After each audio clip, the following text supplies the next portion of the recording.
مالتي تاتش اتريبيوشن يعني نسب، يعني انك بتنسب الكونفرجن او الاكشن اللي حصل لتاتش بوينت من التاتش بوينتس اللي حصلت في الجيرني. زي ما اتكلمنا في الكونسبت اللي فات، الكونسبت رقم 3 الزي موت، ان في اون افريج 11 تاتش بوينت هتحصل ما بينك وما بين اليوزر بتاعك، وبالتالي انت بتبقى محتاج تنسب الكونفرجن لانهي تاتش بوينتس هي اللي تسببت فيه. وما دام في مالتي تاتش اتريبيوشن، اذا قبلها كان في سنجل تاتش اتريبيوشن. السنجل تاتش اتريبيوشن بقى هو الاتريبيوشن اللي انت بتشوفه في حاجه زي الفيسبوك ادز مثلا.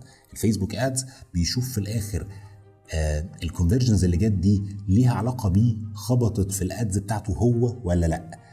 وبالتالي ممكن تلاقي مثلا اي كوميرس ستور جايب 100 اوردر، وال100 اوردر دول الفيسبوك بيقول انه جايب 100 اوردر، وجوجل بيقول ان هو جايب 20 اوردر، مع ان التوتال الاوردرز اللي جايه 100 مش 120. ليه؟ لان في 20 اوردر جوجل شايف ان هو اللي جابهم وفيسبوك شايف ان هو اللي جابهم. الحقيقه بقى بتاعت ده ايه في المالتي تاتش اتريبيوشن؟ انك انت هتبقى قادر تحدد نسبه اشتراك التاتش بوينت بتاعت جوجل في الكونفرجن مقارنه بنسبه اشتراك التاتش بوينت بتاعت الفيسبوك. ده بقى عشان يحصل بتبقى محتاج الكونسبت رقم 2 السي اي بي، انك تبقى معاك سي اي بي كويس يعتمد عليه اكيوريت.